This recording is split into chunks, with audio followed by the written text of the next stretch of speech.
We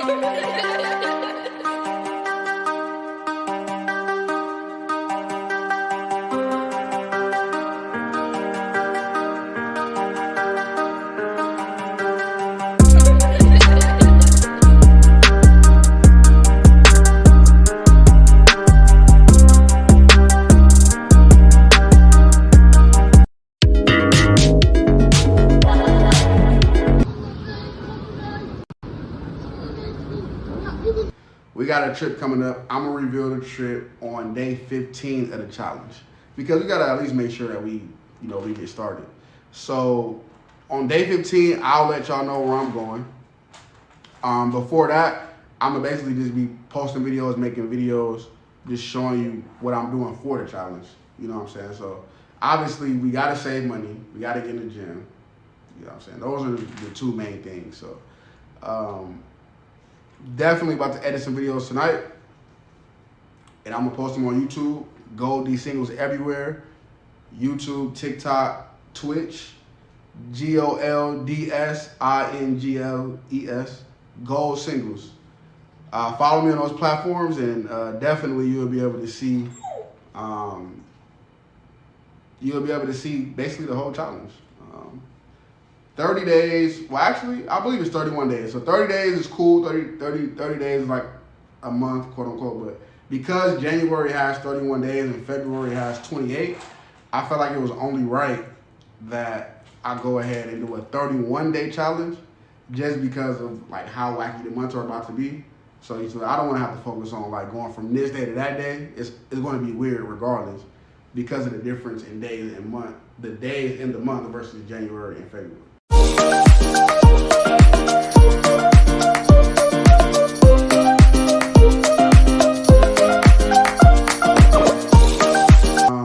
Basically what I'm gonna explain to y'all is how to up weight, how to get results, what exercises or how many exercises you need to do, how many reps you need to do, and when to increase the weight. So usually the warm-up is very important. Why is the warm-up so important? It's because this is something that you can do every day. And if you just did this one thing, it would suffice as a workout. You get what I'm trying to say? So your warm-up should actually be something that is easy for you to do, relatively easy for you to do, but also enough to satisfy a day's worth of work. For me, it's just simply pull-ups and dips or pull-ups and push-ups. Push and pull. 3 sets of 10 pull-ups is 30 pull-ups. 3 sets of 10 push-ups is 30 push-ups. So 30 pull-ups and 30 push-ups, I'm pretty sure you guys understand that that's enough for the day, realistically. Like if you do 30 push-ups and 30 pull-ups every single day, I guarantee you will get right. I don't care who you are. Obviously, not everybody can do a pull-up. So, I'm a little advanced in that area, but for those that can do pull-ups, even if it's 1 or 2 or 3, for those that can do push-ups, even if it's 10, 15, 20, if you do that every day, I guarantee you will see results in 2 to 3 weeks. 100%. Like it's no debate. I don't care what your body composition is. I don't care how you look right now. I don't care if you're 500 pounds. If you do 30 pull-ups a day and 30 push-ups a day, 30 dips a day, you will see results. You will see some results. And that's, kind of like what I start off with all the time. 30 pull-ups, 30 push-ups, that's 3 sets of 10. 3 sets of 10 dips. And then if I'm doing upper body, it's straight to 3 sets of 10 or, my apologies. I do the first set of 10 bench press. Something that I can do 3 sets of 10 in. It's not about the number, it's about what you can do. So even if it's just a bar, even if it's less than a bar, if you gotta go do some dumbbell bench press, that's fine. If you can only do 10 pounds, that's fine. 20 pounds, that's fine. Me personally, I start off with probably about like 185 on the bench press. I can hit about 10 of those easy. Then I go up to like 205. Then I hit about 8, 205, like 6 to 8, 205. Then we get up to 225. This is just like starting off. This is like off the basics, off the rip, off the back. just starting off getting back into the gym, I can like walk off the street and just hit 225 probably about 4 to 5 times. So yeah, that's basically kind of how I start my workout. 3 sets of pull-ups, 3 sets of dips, 3 sets of bench press, 185, 205, 225. Then I go, you always got to do pulls when you do push. Bench press, obviously a push. So you got to turn around and do a pull. Because when you're doing pushes, you're working all this right here. You're working all this. You're working all this when you do a push. All this is getting work. All this is getting work when you do pushes. You feel me? So, you feel me? You don't want to be disproportionate. So to avoid being disproportionate, every time you do a push, you do a pull. Because all the stuff that you're working when you're doing a push, you're working the opposite by doing a pull. When you do a pull, now you're working everything back here, everything back there, all this. Everything literally opposite of what you was doing when you was doing the push. So you're making sure that your body is proportionate by pushing and pulling when you do a workout. So for those of you that are struggling with, you know, like what kind of workouts you need to do, how to work out, how to change sets, think the push-pull method. Every time you do a push exercise, do a pull exercise, and you would make sure that you working all your torso. You know what I'm saying? And then obviously the same thing with legs. If I do squats, I'm pushing off my legs, I'm pushing to the ground. You want to do some leg curls, you want to do some leg extensions, things like that. That way you can get that, you know, you want to get the back of them hamstrings, the back of them calves, things like that. You know what I'm saying? So every time you're doing pushes, you're working in front of them, you're working your quads, you know what I'm saying? You're getting the hips involved, you know what I'm saying? But when you do pulls with your legs, you're working the hamstrings, you're working the calves, you're working all of those ligaments back there, you're working all those muscles back there. So you added strength to the muscles around the bones, which is obviously what you need.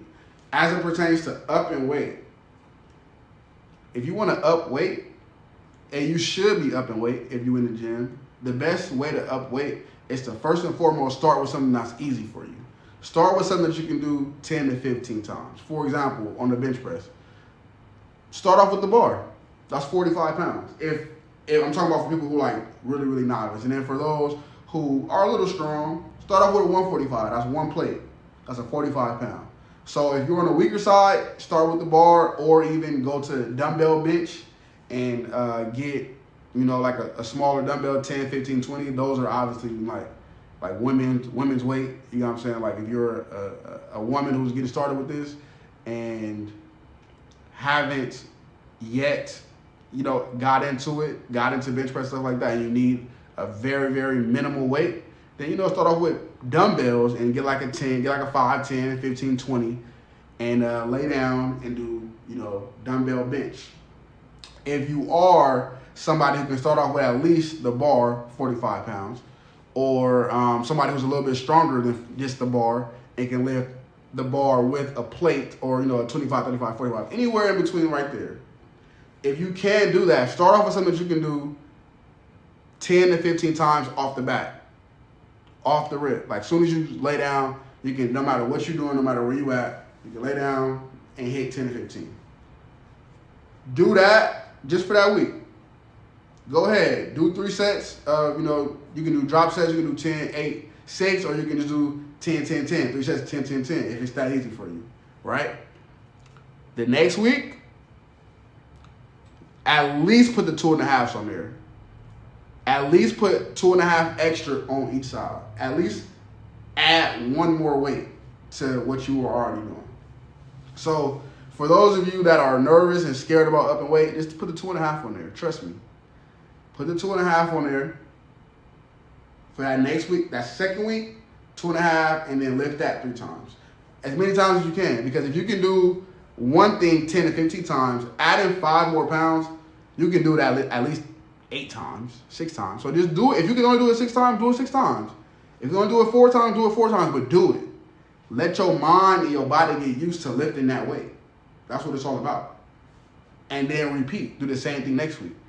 After you went a week of with your regular weight, your baseline, find your baseline. Once you go a week with your baseline, and your baseline is something that you can do 10 to 15 times. I'll repeat, your baseline is something that you can do 10 to 15 times. If you can do 10 to 15 push-ups and that's it, I'm sorry, I make that, that's not right. If you can do 10 to 15 push-ups and still get up and feel good, and that's okay, that was easy, then that's your baseline. That's what I mean. Whatever is easy for you to do 10 to 15 times is your baseline. Meaning you can do another 10 to 15. So it can't be 10 to 15 and that's it. It got to be 10 to 15, 3 times, easy. That's your baseline.